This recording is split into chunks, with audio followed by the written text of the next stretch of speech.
To my channel Neat Biology. In this video we will talk about the chapter number 1 class 11, that is diversity of living world. In this video we talk about the all importance point which is very important for NEET students. Everything will come with what I taught. Let's proceed on these chapters. Increase in mass and increase in number of individuals are twin characteristic of the character of living organisms. That is growth जो होता है इसमें मास भी increase होता है और number भी increase होता है किसी भी लिविंग ऑर्गेनिजम्स के. Next, growth, reproduction and ability to sense the environment all feature are the living organism. It's true, क्योंकि ग्रोथ एंड रिप्रोडक्शन ये on ability to sense the environments ये सब क्या है, लिविंग ऑर्गेनिज्म के फीचर्स हैं. लेकिन इसमें से ये growth and reproduction not defining features हैं, जबकि ability to sense the environment that is stimuli या कॉन्शसनेस ये डिफाइनिंग प्रॉपर्टी है लिविंग ऑर्गेनिज्म की. It's true. Who was the Darwin 20th century? 20th century Darwin किसे कहा जाता है? ऑन्स मेयर को, जो उन्होंने क्या किया था, बायोलॉजिकल स्पीसीज पे वर्क किया था. Biggest spin off taxonomic study was the recognition of similarity among the living organism both horizontally and vertically. Horizontally और वर्टिकली दोनों तरफ से प्रोडक्शन होगा. ठीक है. Early man could easily perceive the difference between inanimates and living organisms. जो early mans थे, हमारे पूर्व मानव जो थे, वो पहले से ही लिविंग और नॉन लिविंग को नॉन लिविंग में डिफ्रेंशिएट कर चुके थे. It's true. In majority of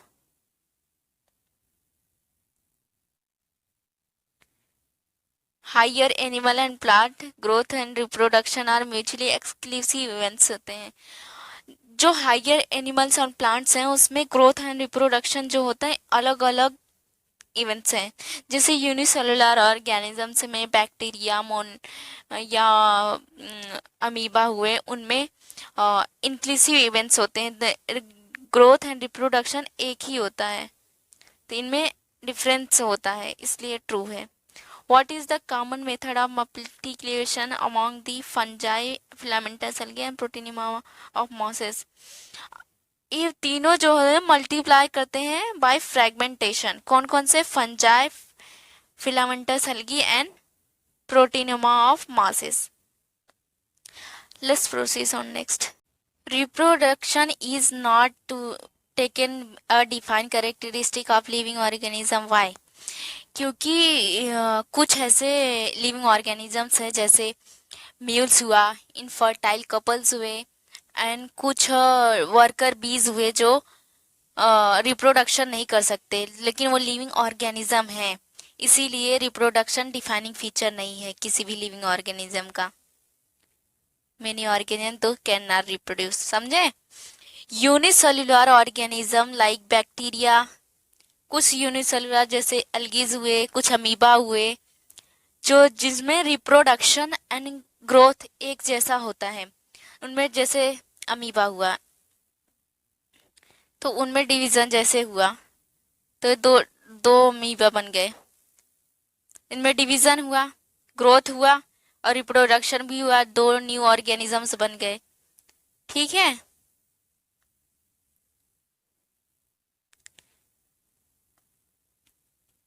और growth can not be taken as a defining characteristic of living organism. Why? क्योंकि कुछ जैसे, हाँ यहाँ पे लिखा है, because of non living object also grow by the accumulation of material on surface. जैसे माउंटेन है, उस पे बार बार रेत की परत बार बार उस पे एक्यूमुलेट हो रही है, तो उससे माउंटेन का हाइट बढ़ गया ना, तो उसमें ग्रोथ तो हो गई, लेकिन वो लिविंग ऑर्गेनिज्म नहीं है, इसीलिए डिफाइनिंग फीचर नहीं है. Property of tissue are not present in the constituent of cell but all arises as a result of interaction among the constituent cells. Property जो प्रॉपर्टी होती है टिश्यू की वो सेल से अलग होती है, लेकिन फिर भी ये जो सेल के इंटरेक्शन से ही बने होते हैं, कई सारे सेल्स मिलाएंगे तभी टिश्यू बनते हैं। ये कॉमन फंक्शन करते हैं टिश्यू, ठीक है, is true. Sum of all chemical reaction occurring in living body is called metabolism. Metabolism two type, एक कैटाबॉलिज्म एक एनाबॉलिज्म। एनाबॉलिज्म मेकिंग के लिए होता है, कैटाबॉलिज्म ब्रेकिंग के लिए होता है। ये एडिशन के लिए, ये ब्रेकिंग के लिए होता है। और ये हमारी कहाँ होती है? लिविंग बॉडी के अंदर होती है।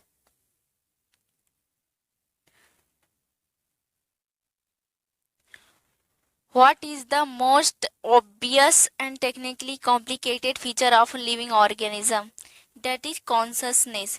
ये obvious सभी living organism में पाए जाते हैं और जितने भी लिविंग ऑर्गेनिजम्स हैं वो अपने सराउंडिंग और इन्वायरमेंट्स को सेंस कर सकते हैं और उसके हिसाब से वो रिस्पॉन्ड कर सकते हैं। उसे कहते हैं स्टिमुलाई भी कहते हैं।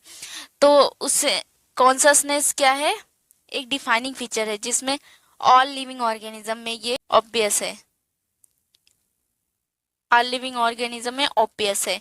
पेशेंट इज आगे dead and has no self consciousness. Such patient never come back to normal life. They are considered living or non living. Living माने जाते हैं। जैसे ये इसका एग्जांपल क्या है? कोमा है, हमारी एनसीईआरटी में दिया है कोमा। पेशेंट का ब्रेन डेड है लेकिन वो वेंटिलेशन पे वो जीवित है, तो उसको लिविंग कह सकते हैं। Photo period affect the reproduction in seasonal breeders, plant को भी और एनिमल्स को भी। Next, binomial nomenclature. Each name has two components. First generic, second specific epithets. जैसे मैंजीफेरा इंडिका हुआ, मैंजीफेरा इंडिका, तो मैंजीफेरा जो होगा वो जीनेरिक होगा, इंडिका जो होगा स्पेसिफिक एपिथेट्स होंगे। What is the full form of ICVN? International Code for Nomenclature. ICZN International Code of Zoological Nomenclature. ठीक है। How many species are known and described till now? 1.7 to 1.8 million. जबकि Robert मे के हिसाब से जो उन्होंने कितना बताया? 7 मिलियन। ठीक है, वो डिफरेंट है, लेकिन अभी तक जानते इतना है। नो हमारे मतलब अभी तक इतना हम जानते हैं 1.7 to 1.8, लेकिन एक्सपेक्टेड है 7 millions. Number and type of organism present on the earth refer to as. देखो बहुत सारे नंबर और बहुत सारे टाइप्स के अलग अलग टाइप के ऑर्गेनिज्म हमारे अर्थ पे पाए जाते हैं, उससे क्या कहते हैं? बायोडाइवर्सिटी। ठीक है। फॉर प्लांट के international code for botanical nomenclature and animal के लिए जूलॉजिकल नोमेनक्लेचर कहेंगे। बोथ वर्ड्स जो बायोलॉजिकल नेम में होता है हैंड रिटेन्स होते हैं। अगर हैंड रिटेन है तो उसको सेपरेटली अंडरलाइन करते हैं, अगर प्रिंट करेंगे तो इटैलिक में करते हैं। ये किसको इंडिकेट करते हैं? लैटिन ओरिजिन्स को इंडिकेट करते हैं। ये सब इम्पोर्टेंट पॉइंट है जो नीट में आने के फुल चांस हैं, तो इसको लाइट मत लो। Biological name are generally in Latin में। बायोलॉजिकल नेम्स हैं वो लैटिन में क्यों है? इसलिए क्योंकि लैटिन एक डेड लैंग्वेज है, इसके अलावा किसी और में चेंजेस नहीं हो सकते, उसको नहीं कर सकते। रिटेन इन इटैलिक में, जब रिटेन या प्रिंटेड होगा इटैलिक में, और अगर हैंड रिटेन लिखेंगे तो सेपरेटली अंडरलाइन करेंगे। All living organisms can be classified into different taxa on the basis of characteristic. This process of classification. Classification क्या होता है? जैसे कोई भी ग्रुप है उसको किसी भी कैटेगरी में डाल दो, किसी कैटेगरी में डाल दो on the basis of observable character जो हमारी एनसीईआरटी में लिखा है उसे ही कहते हैं classification. Any group categorize into convenient group on the basis of observable character that is called classification. ठीक है, ये हमारा एनसीईआरटी की लाइन है। नेक्स्ट देखते हैं। According to binomial system, how the first letter of the words and first letter of the second words of name of organism written respectively। देखो जो फर्स्ट वर्ड है ना, जैसे मंजीफेरा इंडिका हुआ, इस फर्स्ट वर्ड मंजीफेरा जो है वो किसको दिखाता है? फर्स्ट लेटर जो होता है वो कैपिटल होता है, जीनेरा दिखाता है। और जो स्पीसीज होता है उसका जो सेकंड वर्ड है इंडिका, वो फर्स्ट लेटर क्या होता है? स्मॉल लेटर में होता है, वही वो कह रहा है। What is the Alsatian? ये एक डॉग की स्पीसीज है, इसमें लिखा भी है। Word systematics are derived from Latin word, जिसको क्या कहते हैं? सिस्टमा, जो कहाँ से ओरिजिन है? लैटिन से। सिस्टमैटिक क्या आता है? Systematic arrangement of organisms. Right है, एनसीईआरटी की लाइन है पूरी, इसको याद रखो। कैटेगरी, टेक्सोनॉमिक कैटेगरीज या taxonomic group are distinct biological entities, not merely morphological aggregates. Taxonomic है वो सिर्फ मॉर्फोलॉजिकल के बेस पे नहीं है, वो बायोलॉजिकल के बेसिस पे भी किए जा रहे हैं। इट्स ट्रू, सही है। What is the basic of taxonomy? Taxonomy को पहले क्या करते हैं? पहले आइडेंटिफिकेशंस करते हैं, फिर क्लासिफिकेशंस करते हैं, फिर नोमेनक्लेचर करते हैं। ये इसकी बेसिक है। ठीक है, next.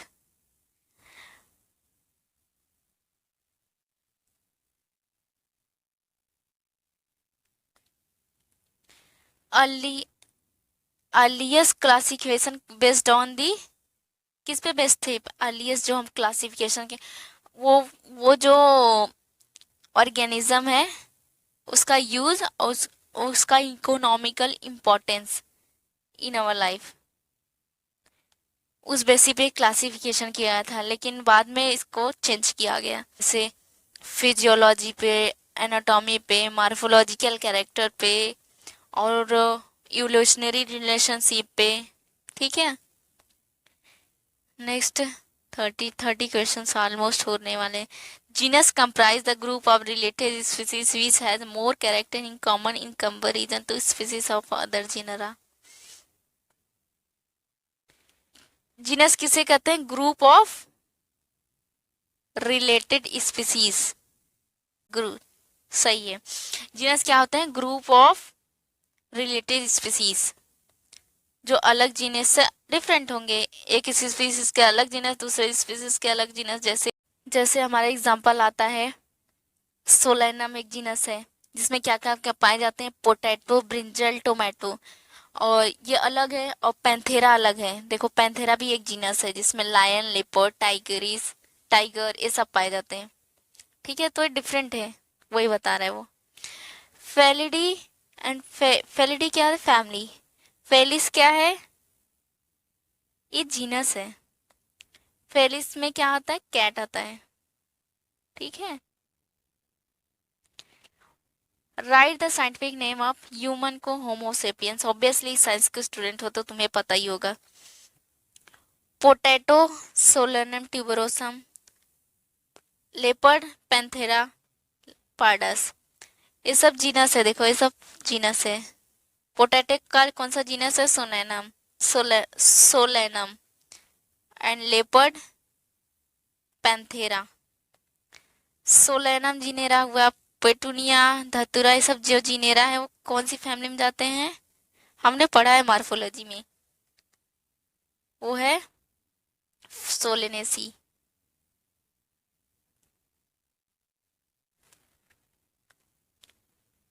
Let's proceed on next. Group of individual organism with fundamental morphological similarity is called species. Species किसे कहते हैं?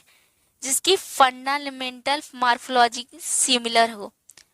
ठीक है, उस स्पीसीज कहते हैं। Order and other taxa higher taxonomic category are identified based on the aggregation of characters. सही बात है। ऑर्डर है किसका एग्रीगेशन से हुए हैं? एग्रीगेशन ऑफ फैमिलीज, फैमिली के एग्रीगेशन से ऑर्डर बना है। और फैमिली कैसे बना है? जीनस के एग्रीगेशन से, वही बता रहा है ये। Is true. Fishes, amphibians, reptiles, birds along with mammals constitute the next higher category called phylum। ये सब क्या है? क्लास है। जो आगे किस में जाएंगे? Higher category, that is phylum. Phylum कोड डेटा में सब जा रहे हैं। एनिमल किंगडम चैप्टर में ये सब दिया है। ये सब क्लास फैमिली है, ये सब क्लास है। क्लास जो कि कौन से हायर कैटेगरी में जाएंगे? फाइलम में। As we go from higher species to kingdom, then what happen? number of common character decrease होगा। It's true. जैसे हायर कैटेगरी में जाएंगे स्पीसीज से किंगडम, कॉमन कैरेक्टर डिक्रीज हो जाएगा। ठीक है। Following of the sequence are so taxonomic category ascending order. Ascending order कैसे? मतलब छोटे से बड़े में जाना। स्पीसीज के बाद जीनस, जीनस के बाद फैमिली, फैमिली के बाद ऑर्डर, ऑर्डर के बाद क्लास, क्लास के बाद फाइलम, फाइलम है किंगडम। ये फाइलम जो है एनिमल को लिया, अगर यही प्लांट का होता तो इसको डिवीजन बोलते। ठीक है। Find odd one from followings. इसमें से ऑड कौन सा है? कॉर्डेटा, ये क्या है? फाइलम है। कार्निवोरा ऑर्डर है। मैमेलिया क्लास है। ये सब एक ही का दिख रहा है, किसी एनिमल का है ये, लेकिन जो सोलेनम है ये प्लांट पार्ट का है, तो ये डिफरेंट हो गया। So it's true. हाँ,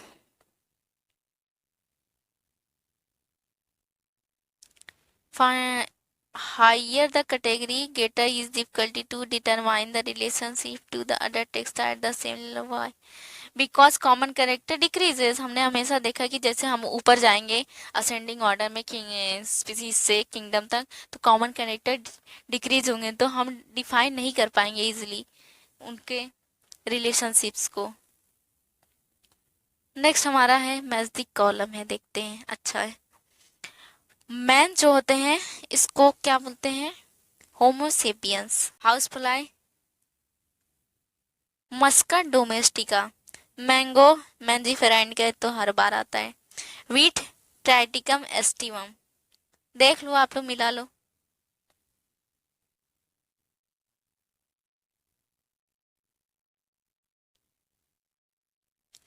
find out the odd one. Odd क्या है? Sapindales, Anacardiaceae and Poales. हमें एक चीज ध्यान रखना चाहिए, जो प्लांट्स में जब एल्स आते हैं लास्ट में, तो ये क्या होते हैं?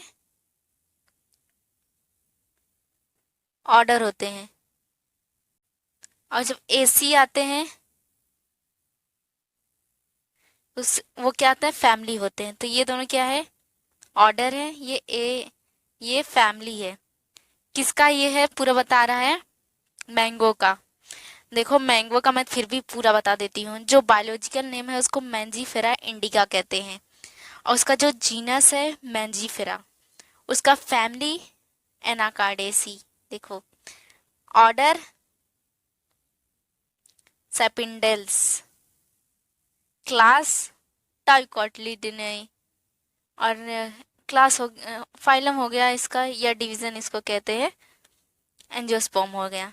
जो कि पोल्स ये वीट्स का है, ये वीट्स का ऑर्डर है। ठीक है, ये दोनों ऑर्डर हैं और ये फैमिली है, तो ये है इसका ऑर्डर।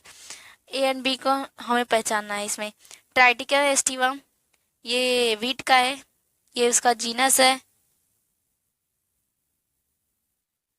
उसका फैमिली क्या होगा? Poaceae, order Poales. मोनोकॉटिलिडन उसका क्लास हो गया। फाइलम क्या है? एंजियोस्पर्म हो गया, या इसको डिवीजन कहेंगे।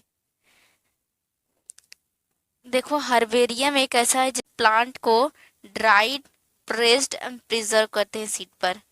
ठीक है, हर्बेरियम में सिर्फ प्लांट का कलेक्शन होता है। हर्बेरियम ये यूनिवर्सल माना जाता है, universal accepted system of classification होता है। क्यों? क्योंकि यह क्विक क्योंकि हर्बेरियम एक क्विक रेफरेंस सिस्टम होता है इन टेक्सोनॉमिक स्टडीज के लिए। इस टू सही है। तो इसमें क्या क्या और होते हैं, मैं फटाक से तुमको बता देती हूँ। ये इसलिए किए जाते हैं क्योंकि फ्यूचर में हमें बहुत आसानी से हम इनके बारे में पता कर सकें, इसके लिए इनका क्लासिफिकेशन किया जाता है। हर्बेरियम सीड्स में क्या क्या इंफॉर्मेशंस होते हैं, डेट ऑन प्लेस होती है कलेक्शन की, और उसका इंग्लिश, लोकल, बोटेनिकल नेम्स हुआ, फैमिली, कैरेक्टर नेम्स, ये सब रखा जाता है फॉर टेक्सोनॉमिकल स्टडीज के लिए। ठीक है, इस राइट। अब नेक्स्ट हमारा 46, इंडियन बोटेनिकल गार्डन जो होता है ये हावड़ा में हमारी इंडिया में पाया जाता है। और जो नेशनल बोटेनिकल गार्डन ये भी हमारे इंडिया में पाया जाता है, वो भी लखनऊ में। एक हमारा इंग्लैंड में पाया जाता है जो बोटेनिकल गार्डन एट क्यू। ठीक है, what is the main purpose of botanical garden? For identification of plants. True, ये एक्स सी टू कंजर्वेशन में आता है। ठीक है, taxonomical aid use the living plant form for studies. हाँ, ये ट्रू, लिविंग प्लांट इसमें यूज किया जाता है। ध्यान रखो ये सब चीजें छोटी छोटी। Name of the taxonomic aids which use for study and reference of both plant and animal species में म्यूजियम में है जो दोनों का टेक्सोनॉमिक यूज होता है, एक प्लांट का भी और एनिमल्स का भी, जबकि हर्बेरियम में सिर्फ प्लांट का, और ये बोटेनिकल गार्डन में भी प्लांट का ही होता है।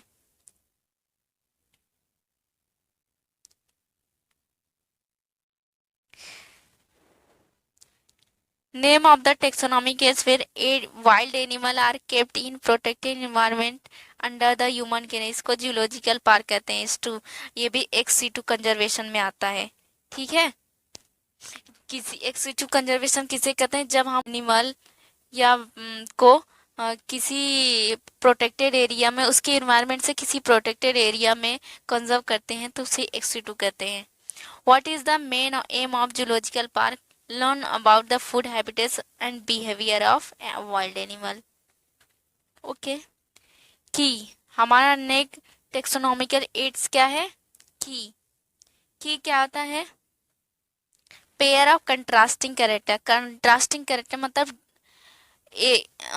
जैसे काला हुआ, गोरा हुआ, लंबा हुआ, छोटा हुआ। ठीक है, ऐसे तो जो कैरेक्टर है वो पेयर्स में है, उसे क्या कहते हैं? Couplet. The couplet represent choice between two opposite, दो अपोजिट्स ऑप्शन में बताई ना, चाहे काला हुआ, चाहे गोरा, लंबा, छोटा। ठीक है, result in acceptance only one and rejection of others. इसमें जो है एक को एक्सेप्ट करना पड़ेगा और एक रिजेक्ट हो जाएगा। चाहे काला है तो काला हो जाएगा या तो गोरा हो जाएगा, दो ऑप्शन में एक उसे होना पड़ेगा, बीच में नहीं आ सकता। ठीक है, each statement of couplet is called leads. ठीक है, what does the monograph? Monograph क्या कंटेन करता है? इंफॉर्मेशन ऑन वन टेक्सॉन, एक टेक्सॉन का इंफॉर्मेशन रखता है। Which contain the actual account of habitat and distribution of plant of given area. Flora. Flora, ठीक है, फ्लोरा क्या करता है? ये हैबिटेट एंड डिस्ट्रीब्यूशन करता है प्लांट का किसी एक एरिया में। Provide the index to the plant species of particular area. ठीक है, ये प्लांट के लिए हो गया, और यही एनिमल के लिए होगा तो फौना होगा। ठीक है, taxonomical aids which is useful providing information for identification of name of species found in an area. किसी का किसी का पता करना, जैसे पता चलना, एरिया, तो मैनुअल में आता है। इंफॉर्मेशन देखो पता बता रहा है इसका, फॉर आइडेंटिफिकेशन के लिए।